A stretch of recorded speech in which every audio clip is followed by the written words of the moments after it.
Welcome to another episode of Thrive Forward, a podcast created for you, where we provide you tools, resources, and connections around your wealth, health, and mindset in order to educate and empower you into action.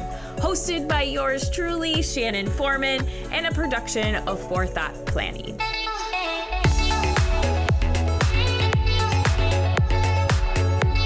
Well, LaToya, thank you so much for joining us on the Thrive Forward podcast. You and I have had quite a few conversations over the last 2 weeks, and by the time this airs, I'm sure we will have many others. By the time our sounds hit the sound waves on Thrive Forward's podcast, your book will be officially in the hands of individuals. In fact, I just got my notice today that my book's shipped. So I'm super excited. Thank you so much for joining us for our conversation today. Thank you so much for having me, Shannon. I'm excited about this discussion as well as all of them that we've had over the past week or so. And I'm also excited about the book getting out there. I've been having a few people to reach out with selfies because the books are beginning to arrive. So I'm so excited for the message to get out. And as the title states, I am looking forward to everyone being more bold in their daily walk. Yeah. So tell us, for those who didn't listen, LaToya and I met through a movement called Share the Mic MN, and we were paired together, and I think it was the best pairing ever, personally. I think you did a fantastic job on pairing us together. Yes. And so we only met a couple of weeks ago, but are fast friends. And LaToya just finished writing over the summer in 2020 a book, while also taking care of her kids at home and being a professor and an attorney and a wife and a daughter and all of the titles that we carry as women. You wrote an entire book. Tell us about Be Bold. Yeah, so thank you so much for that kind introduction, Shannon, to both me and the new book, Be Bold, How to Prepare Your Heart and Mind for Racial Reconciliation. And I've had a few people ask me, how in the world did you not only write, but get a book published in the summer? Well, the book was written in the summer and the publication process took place in the months of August and September. And I say, that just lets you know that it's bigger than me. I often say the cliche, if you're a person of faith, the cliche, it's my story, but for God's glory. I truly believe that about the book, Be Bold. It's so much bigger than me. The book was inspired after the death of George Floyd. And as you know, living and working right here in Minneapolis, I felt a sense to a higher call and to do more than what I typically would do. And that would be complain about the things happening and not really be a bold advocate for true change. So the book was my opportunity to put my thoughts to paper. And I am a person who believes myself to be harmonious. I say it every time I get a chance. I love the Gallup Strength Finders because I think that my 5 strengths are spot on for who I am. And one of my strengths is harmony. But one of the things with Gallup is it doesn't just identify your 5 strengths, but it also points out the weaknesses for those strengths. So one of the weaknesses for a person who is harmonious is we are usually quiet. We don't rock the boat. We don't want conflict. We don't like anything that is not peaceful and unity. And so that is one of the reasons why I found myself being quiet about topics that relate to injustices of any kind. But this time just felt different after seeing the video go viral of the 8 minutes and 46 seconds of the officer's knee on George Floyd's neck. I knew that it was my time to be bold and do more than just be quiet and actually be the bridge and the change, the leader of that change that I want to see happen. Yeah, the book is just phenomenal. It's a discussion-based book. So not only are you being bold, but you're calling others to truly do that in a community. I know that that's something that's really important to you. Can you talk a little bit about how you design those questions and what you see individuals really taking those into fruition? Like, how do they come to life off the page?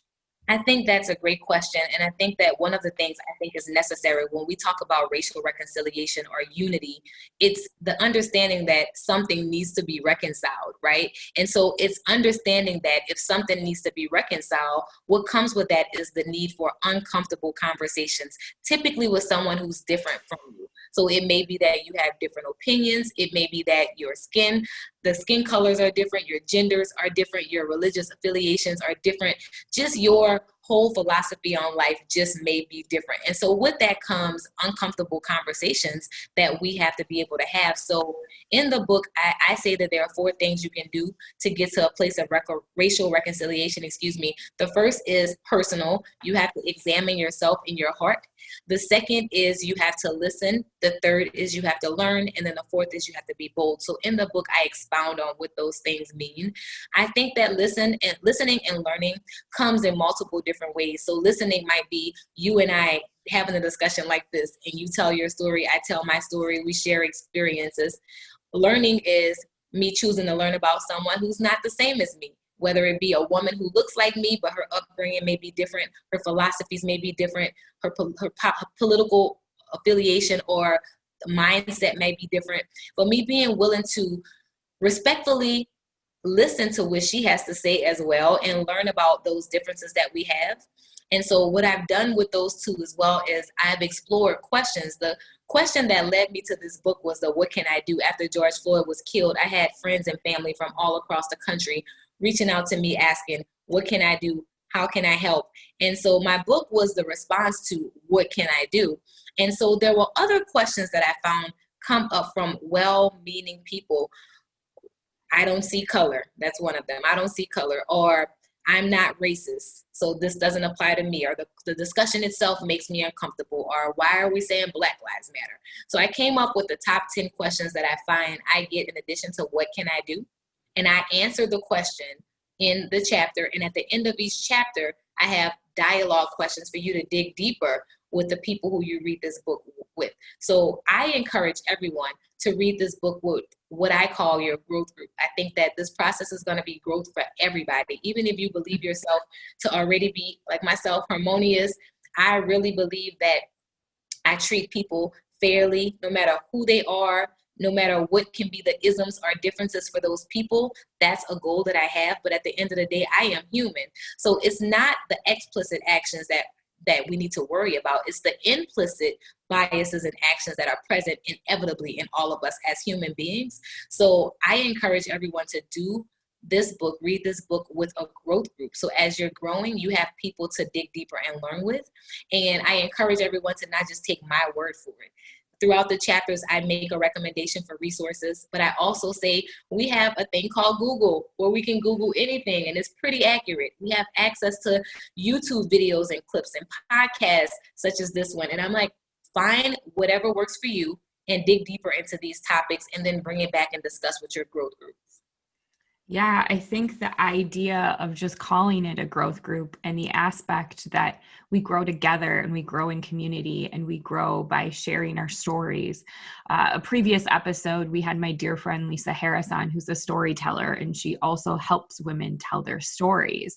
And I think her and I talked a lot about being able to connect with each other when we share our stories. And so having these conversations while learning allow for us to understand where somebody else might be coming from, allows both individuals or all individuals to truly see and hear other individuals for what their stories are and what their experiences are, because they're very different. Even myself growing up, I have a very different upbringing than a lot of white individuals. Like the man I married, he grew up in the suburbs. I grew up in the inner city, and my parents were very adamant about the community that I grew up in. And not that my in-laws weren't, they're amazing people, but they just lived in a different community. It looked different. And my husband wasn't necessarily raised with the same mentality that I was. And so that created a lot of conversations in our relationship about what we wanted and how we wanted to move forward in those spaces. A lot of times on the podcast, we talk about life transitions and we talk about the impacts that we have both financially, practically, with our relationships, and emotionally through those life transitions. And I think one of the things that we're all experiencing right now is a ginormous life transition. And we have the opportunity to really decide if we want to get on the train and move it forward, or if we want to just stay back and live in that implicit bias. What does that look like to you, like that train forward? How do we get on that train and move forward? I think that's a good question. I think that understanding, and I'm going to use a context that we all can relate to right now, COVID-19. So in March, when we discovered that COVID was something happening, and there started to be a buzz of cities and states shutting down for 2 weeks or 4 weeks, people thought it was the end of the world. Like, there's no way I can stay in my home for 2 weeks or 4 weeks, or what about my travel, or I have this work thing or that. And we thought that it was impossible, right? And here we are 7, almost 8 months later, and then the projections are saying it's going to be likely another year from now before we get to whatever is normal, right? And I've been saying, I said this to a few students a few weeks ago. I said, I do not intend to come out of COVID the same. I choose to come out of COVID better. So I said to them, I look at COVID as our chrysalis experience. Right. And we're going to come out as butterflies and fly when this is over. And I said, so how do you choose to fly? And where do you choose to fly to? And I think I look at that same example when we talk about implicit biases, racial reconciliation. You know, I think that we should want to do better because it's the right thing to do. But if a person needs convincing, I can give a ton of reasons why. And so I hate to just target one group, but I'm gonna target I'm gonna say a white male who might say, I don't have a reason to really care more about equity or racial reconciliation because I am fine as I am, right? And even if this man, let's say, is in his 50s and he's thinking, when these changes take place, I will be older and well on my way. Well, first of all, I hope you will want to make changes because it's the right thing to do. Second of all, you have kids, probably grandkids, who you will want to make this world a better, more equitable place for.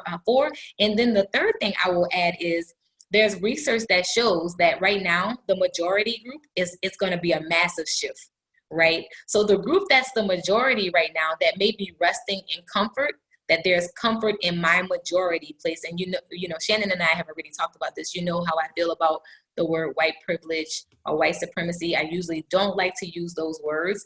But at the end of the day, when 20 years, they're predicting in 20 to 30 years that the majority group will no longer be the majority. They will then be the minority.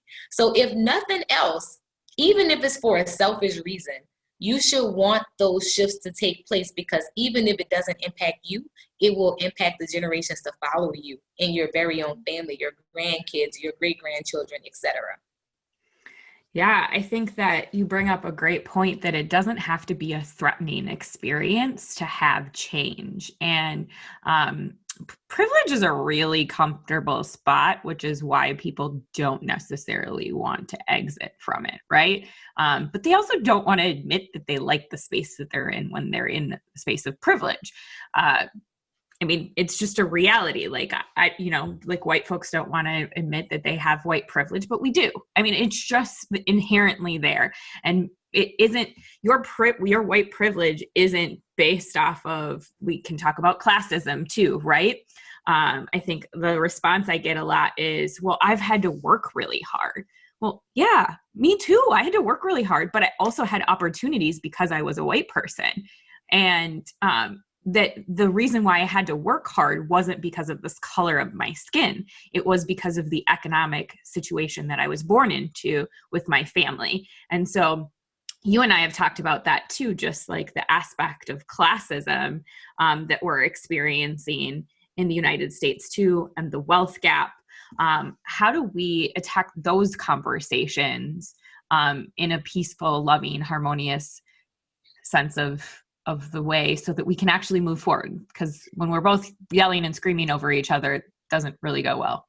Not at all. As we've seen in some debates. Absolutely. Very recent debates. I think that that's a good question. And what has to be done is we have to be willing to, first of all, have these discussions, but it has to be civil. Like we can't, like you said, we can't go into it with this mindset of I'm right. And so I'm going to yell louder than you.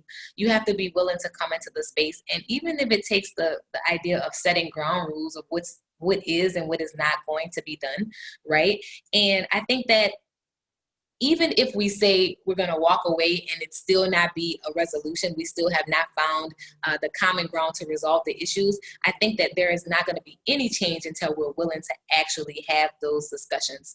I know when we talk about the wealth gap, the achievement gap, and things like that, those are very real issues that are being studied. But I think we're at a place where it's time for us to have more action and not just more studies. I think we have enough studies on many of these topics, and we know that they are issues. We know that money is being poured into research on these issues, but now I would like to see us get to a place where money is being poured into actually taking action and not doing studies and not just making plans, but actually executing on the plans that have resulted from the studies. And I'd like to I'm sorry, you said one thing about the uncomfortable discussion with, if we talk about biases or just any tensions, I like to say any of the isms, any tension. I like to say this, when we talk about some of the issues in the historical context, we must know the history, but we can't look at the history as a finger pointing. We're not learning the history for the sake of me making you feel bad about history, something that you didn't have control over. So I like to say history was not our fault, but changing the future is our duty. Yeah, you and I have talked about that. Like, I'm not a slave owner, you're not a slave, but we have the duty of being able to change that conversation and create action. I'm right there with you. I'm so tired of it being a conversation and creating more action around it. In fact, I've done a lot of studies read all of these studies. I have 19 windows open on my computer right now while I'm doing a bunch of research today on sustainable investing. And it's really important to me that people understand that they have the power to take over some of these situations. Something as simple as the fact that, like, in your 401k, in your investments, you actually have the ability to choose. But how many of us are really looking at the companies that we invest in? And are they aligned with our values and what's important to us? And are we taking that responsibility? I see a lot of talk a lot of times around, like, let me go buy this stock because it's doing this, this, and this. But is that company achieving what you really want to achieve when it comes to equity, inclusion, like all of the aspects of the isms that we continue to talk about? Just a statistic that I just literally read about right before our call, 20 of the top diverse companies that are in the S&P 500. So they are identified as diverse from an aspect of women, age, and ethnic diversity, and the presence of diversity programs within their companies. They are more likely to outperform their competitors because of the situations that they have. And we've seen this. And so I talk about this because I believe that the real change comes behind where we actually put our dollars. Yes, I agree with you there. And I think the solution is we have to be able to educate people about the opportunities that they have, right? And so I think, like you said, the research has been done. And a part of the action is not just financial literacy, but literacy overall. So educating people about the options that they have, educating people about how do you do investigation and research on the companies out there to see if what they're doing and their values as a company lines up with your values as a person. And I think that companies know that. And as we're becoming more connected, globalization, not just connected as a country, but connected as a universe, wow. As a nation, it's internationally, right? Not just nationally, internationally. I think that it's going to come down to education and people being aware. And we are in such a good place to be able to get information out. People are being empowered by knowledge, and we are in such a good place to get that information out to those who should have it to make informed decisions. Yeah, absolutely. Couldn't agree more. And I think like for me, two areas that I think have the most influence, one being financial, the second being legal. Like we have to look at the laws that are associated. And like electing, this is why I talk about like politics from an aspect of like electing people who are local, right? Who are the people that are local that are actually going to change the spaces, and understanding, like, it feels like a full-time job to even like understand all of these different moving parts. And I think that that's where people get hung up, right? It's a lot of work. And I think it was you that said this to me. Maybe it was you, or maybe it was somebody else. Anyway, if it's something that you really want to do. Yes. Did you say this? It was me, because I wholeheartedly believe in that. If it's something that you want, it's working for it, just like anything. So I say to my students, whether it was a GED or whether it's a PhD, if you want that thing, you're going to feel uncomfortable early on. And then you know the end goal is that degree. So if it's anything that you want, you have to understand that it's going to be something that you work for and that it's worth working for, and then you know what the prize is at the end. So I just use the analogy of whether it's a high school diploma or a GED, you knew you had to work for that thing if you wanted it. Nothing is going to be free. If it's worth having, it has to be worth fighting for, worth working for. And that's no different than the topics that we're talking about right now. Yeah. That has, like, since you said that to me, it has stuck with me. Also stuck with me when I want to not do push-ups in my workout. And I'm like, LaToya said, if it is hard and I want the triceps, then I have to keep doing it. I mean, on a lighter note, like that affects every area of our lives, but on a deeper level, and something so meaningful, if we don't start to like actually do things, we can talk and talk and talk, and we can post things on social media, and we can do all of these things, but now it's time to take action. What does that action look like beyond posting something on social media? Yeah, I think it may look different for different people, but it has to be intentional, and it has to be something that's attainable. So, if you know about SMART goals, making sure that it's specific, measurable, attainable, realistic, and time measured. So you have to make sure that you are treating this the same way, and you're setting goals for yourself that are not just to post it on Facebook. You're not just saying it for social media, but you're actually doing it. I do think this, though, a person who's willing to post something on social media, that there's something at least there, right? I think about the people, though, who say, well, and again, this is not just about racial reconciliation. It can be about any area. It could be, and you say, well, what can I do? And you're asking that what can I do question. To me, I don't want to say I question, but I think that person has to want it a little bit more. If you're still asking a what can I do question about anything with the resources that we have available, that means that you have to want it a little bit more. And usually the person saying, what can I do? I'm not sure that they're always usually your biggest poster, right, about the topic on social media. And I know this is a button pusher for some people. I often say that I think that some people don't want to change.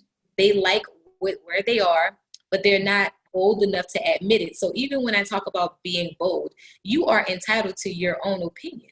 So if you don't agree with some of the topics that we're talking about and you're comfortable in your space, then I say you be bold and say, I don't want to change. I'm comfortable in my space, right? And you be bold about it and you declare that. But I think that oftentimes people hide behind issues, right? They hide behind, it's something deeper rooted. I say that, I don't even want to go into politics right now, Shannon. I don't want to do that. But I can tell you, I often say that when you're talking to people about politics, if it's a one issue, or a person who's like, well, I don't know who to vote for or what to do, I often say that at this stage, lack of commitment is usually rooted in something deeper. That's my opinion. Oh, I wholeheartedly agree with that. I think that I'm a big personal development junkie, hence all of the books that are behind me and over here that you can't see. But I believe when we do our personal work and really understand who we are and how we're grounded in who we are, without that being like grounded doesn't mean that you're stubborn or that you lead with ego. Grounded means that you know who you are, right, and that you have the ability to admit fault. yes, That you know you're not perfect, that you know that somebody else can teach you something and you can learn from that. I recently was told by somebody that an individual in their family who happens to be an elder said, well, I'm older than them. They have to respect me. Like, why would they remotely, like it was talking about Facebook, like, why would they remotely post those things? Like, they don't respect me. And it's like, whoa, like that conversation comes from some need for some real personal work on your level. If you feel like you're entitled to something, right? yes. So looking past the level of entitlement, and setting ego aside to be able to learn from each other.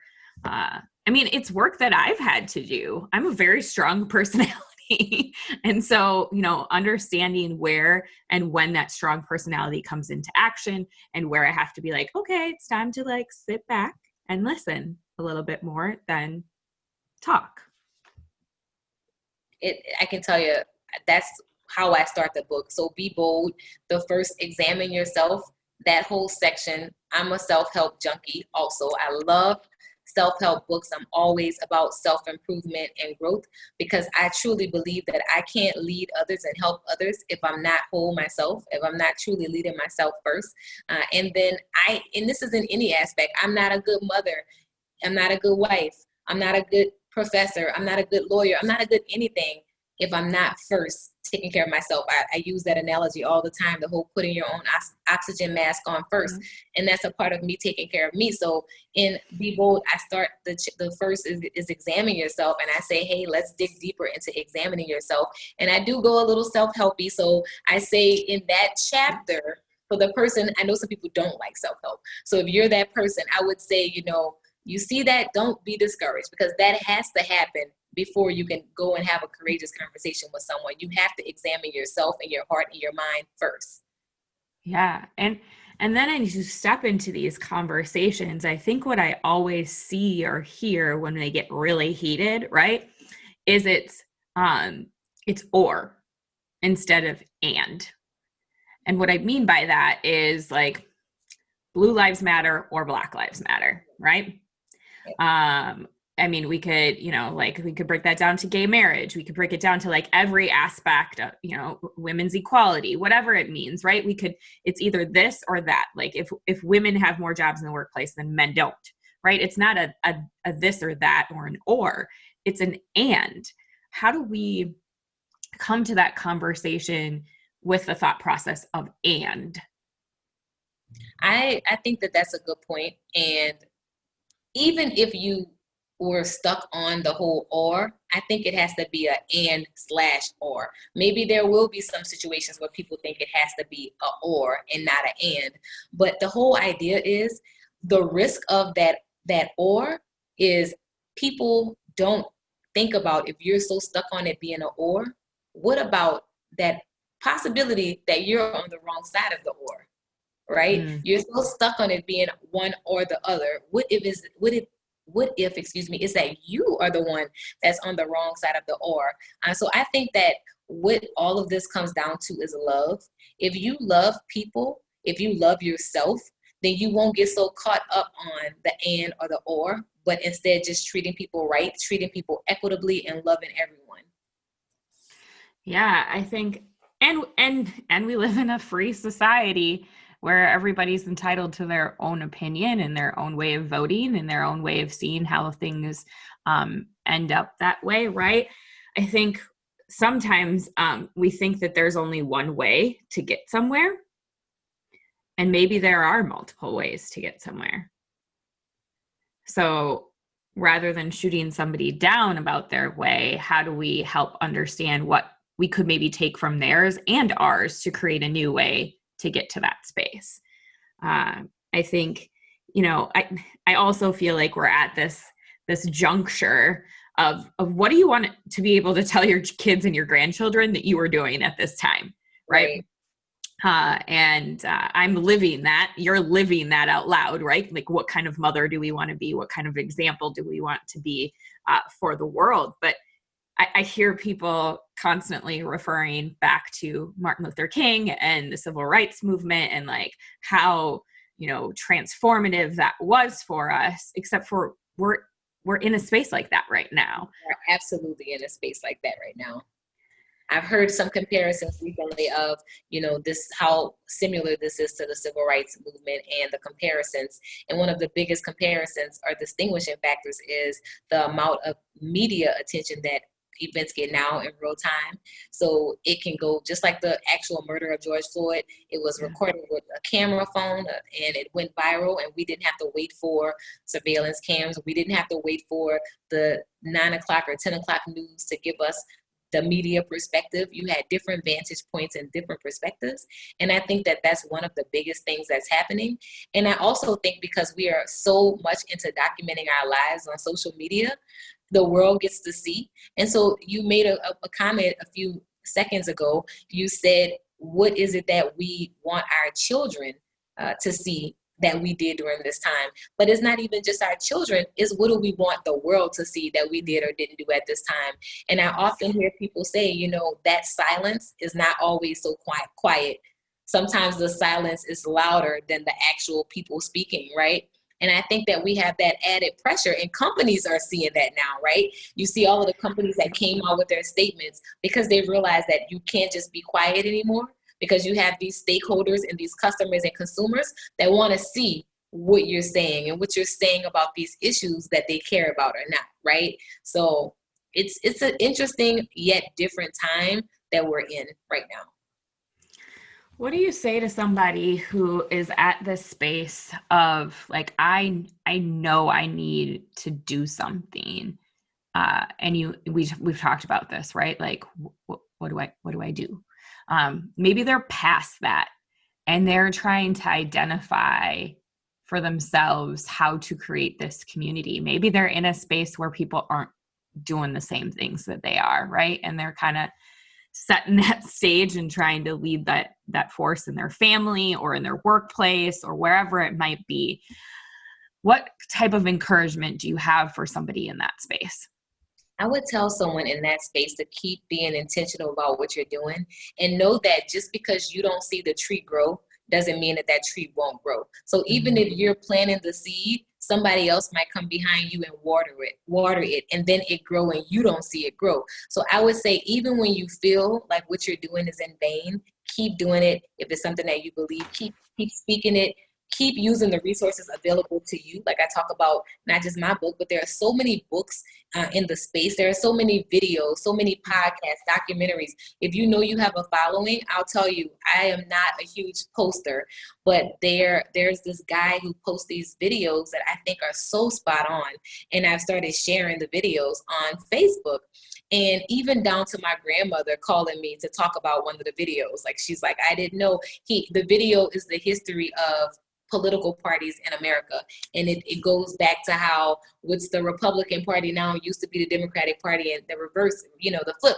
And I knew that very surface level, but this guy digs deeper into it, right? And my grandmother was just like, that helped her. So let's say that my grandmother was somebody, and this is not true, but let's say that she was someone who I was having trouble getting to have a change in her mindset or be willing to explore taboo conversations.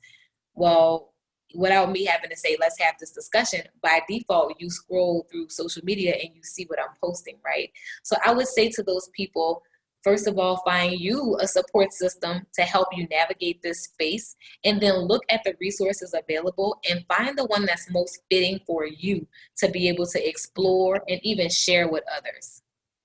Yeah, I think that's huge, that it isn't something that's specific to, like, there's not a cookie cutter approach to this, right? Or to these conversations. We have to kind of design them for what they are for us. I know that I really have, through my own personal journey, have defined what my voice looks like and what my platform looks like to move this conversation forward. And it looks very different, especially in 2020 for me. Protesting has always been something that I've done before.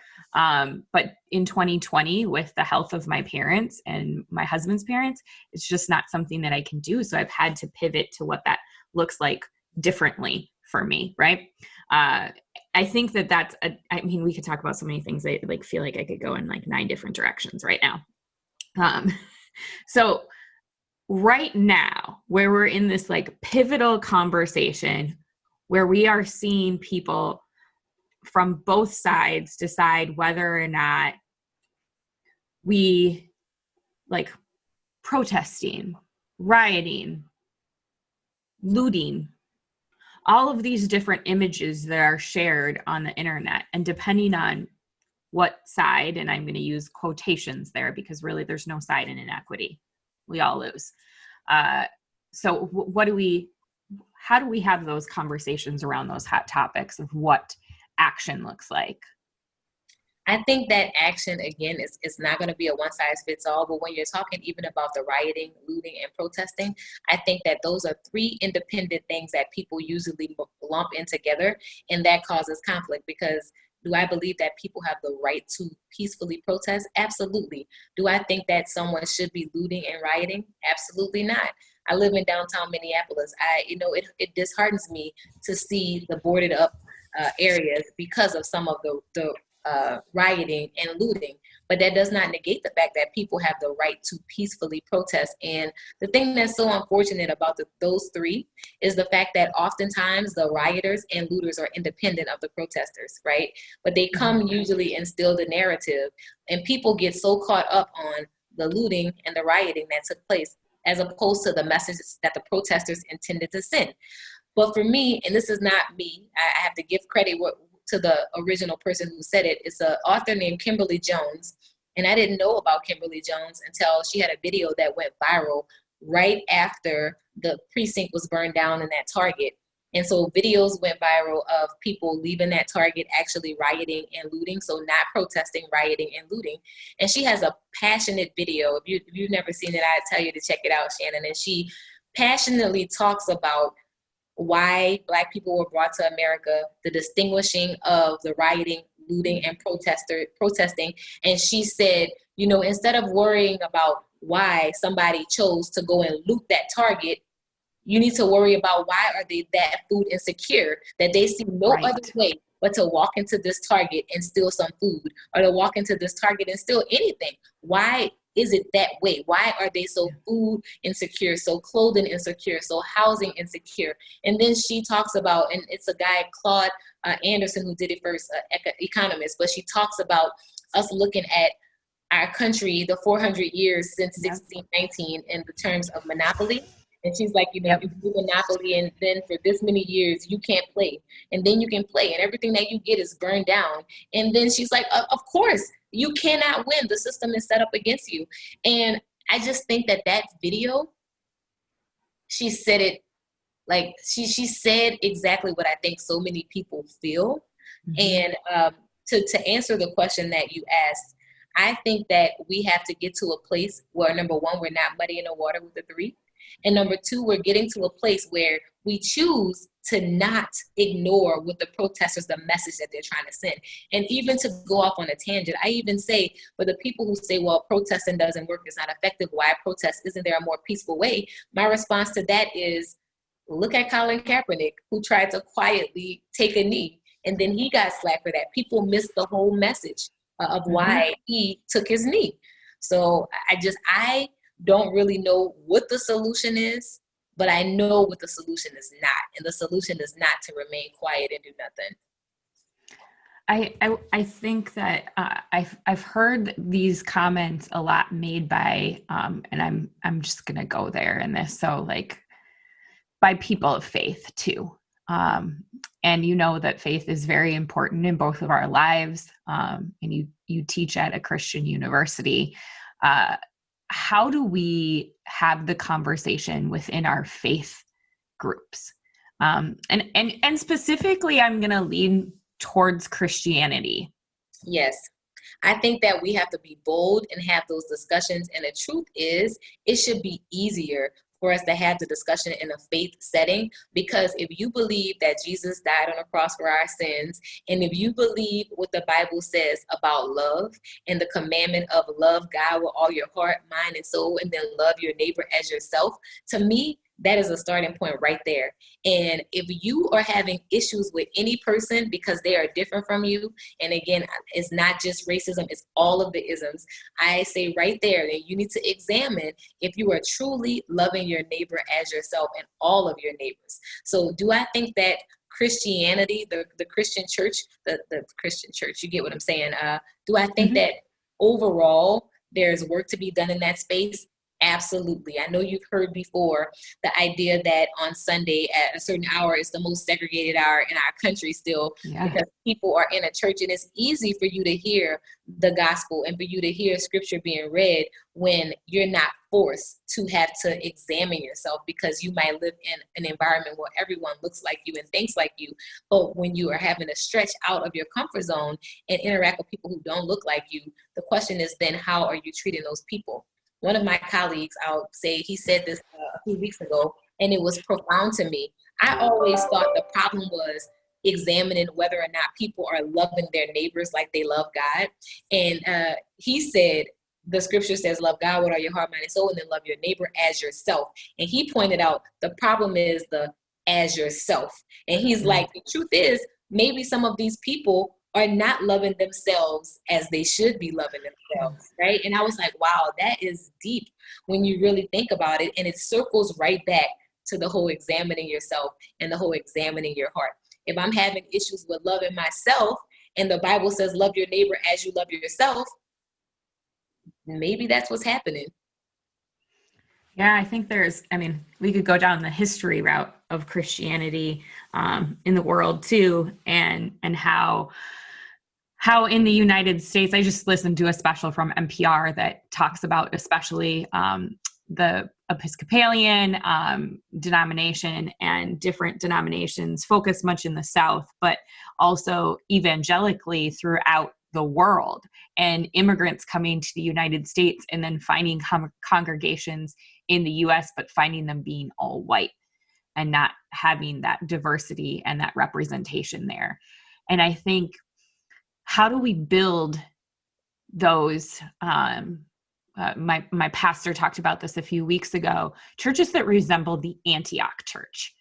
And I'm sure you're familiar with what the Antioch church looks like.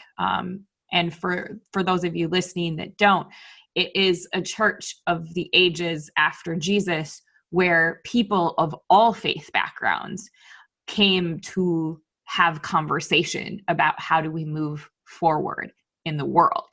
So how do we initiate those conversations? Because I've heard this too, like, I'm not going to change the way I do my thing because you do your thing that way. Why would you expect me to do that?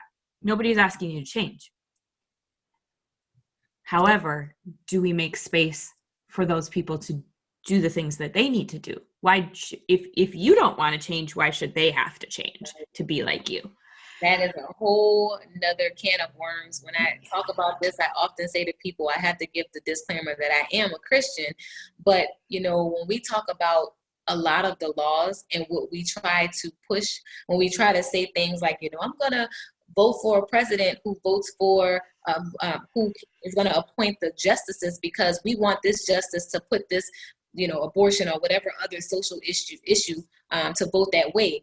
And for me, it's our Christian values being pushed on other people who are not Christians, right? And so the whole idea is, how would we feel if we were the minority? If I was a minority, the minority, not of the minority faith, if Christianity was not the majority religion, how would I feel if the government was all a different religion, and then all of their not Christian, but their faith beliefs were then being made into laws?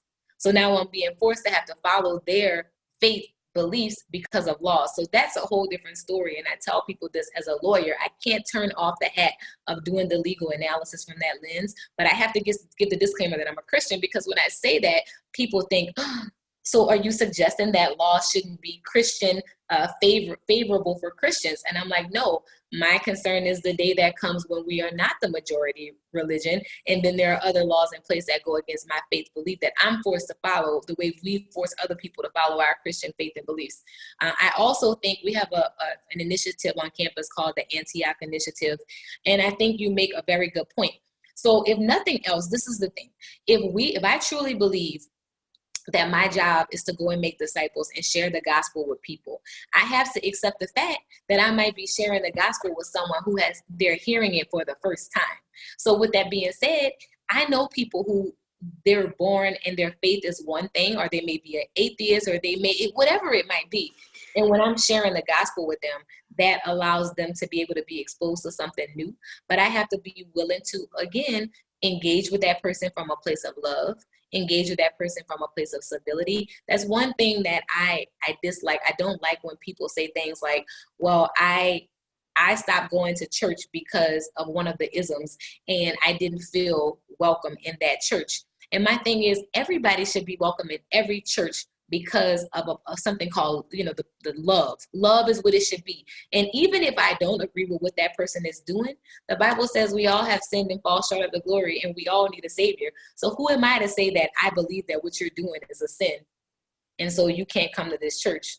Like as if, like Jesus said, he without sin cast the first stone, right? And so that bothers me on so many levels when I hear people who say, well, I walked away from the church because, I'm gay, or I walked away from the church because I'm this or I'm that. And I'm just like, but you're also a human, I don't understand how people don't feel Christian love because it's just that they're not being loved in the way they're being treated. Right. Actions speak louder than words sometimes, right? Mm-hmm. And so if we're going to live in this space of moving forward, how do we take action in our lives? And LaToya has given us such great nuggets of knowledge today to be able to think really introspectively about ourselves, to learn, to have the conversations, and to be bold. So this is where I say, like, what other nuggets of knowledge would you like to share? What outgoing message would you like to have for the people who are listening today? Because I think what you've just shared is priceless. Thank you so much, Shannon. I think if I can share anything, it would be normally what I start with. It's simple. It's love. And you just have to explore love and what that looks like, right? And what do you want it to look like for you? So you have to examine yourself, look at yourself, see if there's any remnant of something that's opposite of love. And I like to say, some people, we try to wiggle out of that by saying, well, I don't hate anyone, right? Well, the whole point is saying that I don't hate is an easy scapegoat method to get out of it. I would truly ask you, how are you making love in action, right? It's an action. So what are you doing to show that love to everyone, not just the people that you're comfortable with, but you just showing love and reflecting that in all that you do. And I think that's a starting point. And when we can get that right, I think that all other things like a domino effect will fall into place. Oh, I couldn't agree with you more. Thank you, LaToya, so much for your time today and sharing your wisdom. Please let us know where people can follow you and hang out with you. I know that you're mainly on Facebook and the book is for sale. Tell us all of those things too, logistically. Sure. Thank you. So yes, I am on Facebook. My Instagram handle is @TheBold LaToya Burrell. The website for my book is www.theboldlatoyaburrell.com. I am a little bit more active on Instagram. I'm just newer to Instagram. Yes. So, I have LinkedIn and all of those other social media platforms, but, I would love to connect with anyone who is interested in hearing more information. And like I said, the book is now actually available on Amazon too, although it's cheaper on the website right now because it's not on Amazon Prime, so you still have to pay for shipping. So it's cheaper on the website. And the website also gives the opportunity for bulk sales like what you did, Shannon. So because I encourage you to read it with a group, there's an incentive for you to buy more than one and the price lessens. The Kindle version is also available, and this weekend only as a special release for Kindle, and I know when this airs it'll be after the fact, but October 23rd through the 25th, the Kindle version is going to be $4.99. So I'm excited for the message to get out there. I'm excited for people to start posting their selfies. And I'm overall just excited for people to be boldly moving towards change. Yes, absolutely. I couldn't agree with you more. Now more than ever, we need to move boldly. So thank you so much. Thank you so much, Shannon.